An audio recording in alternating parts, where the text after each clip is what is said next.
Ashama harka fuudhe nagaan koo kan jaalalaaf kan kabajaa bakkuma jirtanitti isin haa ga'u. Warri maatii kiyyaa hin ta'in akka maatii naa taatan kabajaaf jaalalaan isin gaafadha. Warroonni immoo maatii naa taatanii jirtan sheer laayikii gochuudhaan akka viidiyoo kiyyaa naa jajjabeessitan asumaan isin dhaamsa kiyyaa jechuudha. Jalqabaa hanga xumuraattis na hordofaa isiniin jedha. Har'a oduu gaddaa isinii qabadhee dhufe.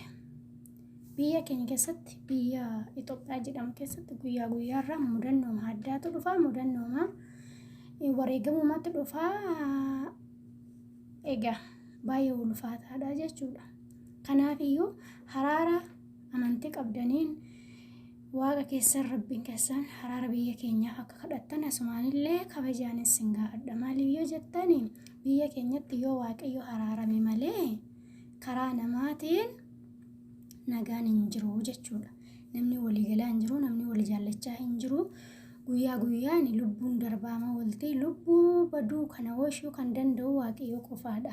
Kanaafiyyuu akka waaqayyoon kadhattanii isiniin jedhaan.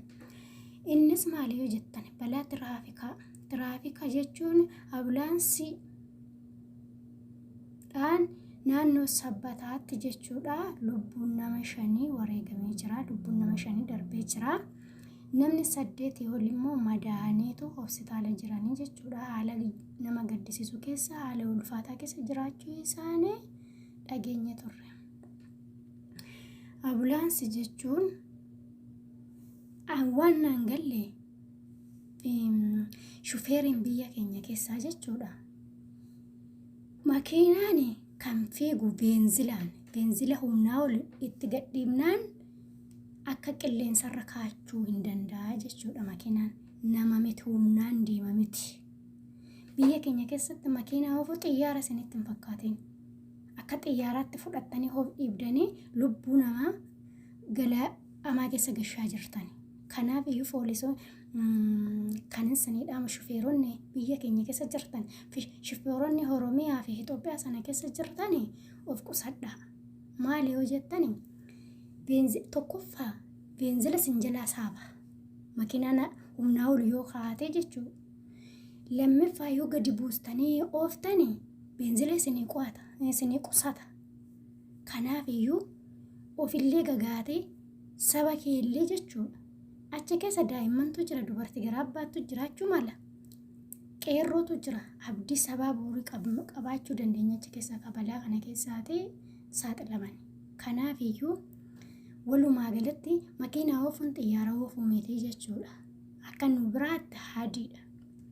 Isinii galaane kanaafuu makiinaa beenzila dhugee fiige malee si tuffiisisaa jira miti.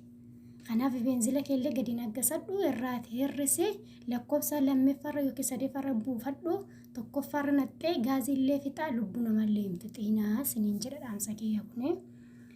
Kanaaf iyyuu ambulaansii irraati. Akkuma beekamu dhugaa ambulaansiin daddafeetu dubartii da'umsaaf jirtuuf waa hundumaaf daddafee hospitaalaan gahuudhaaf baay'ee barbaadamaadha. Garuu faayidaa isaa sanarra miidhaa isaatu caalaa jechuudha. Makiinaan daddafee deemuun faayidaa isaarra miidhaa isaatu caala. Lubbuu namaa galaafataa, beenzila saaba. Kanaafuu akkuma walumaa galatti akka irraa of qusattanii isiniin jedhaa. Kun dhaamsanii shufeerii biyya keenya Oromiyaa keessa jiruuf kan hin qabudha jechuudha. Lubbuu badii kanaaf immoo isaanis kajannataa waaqayyo isaan haa godhu.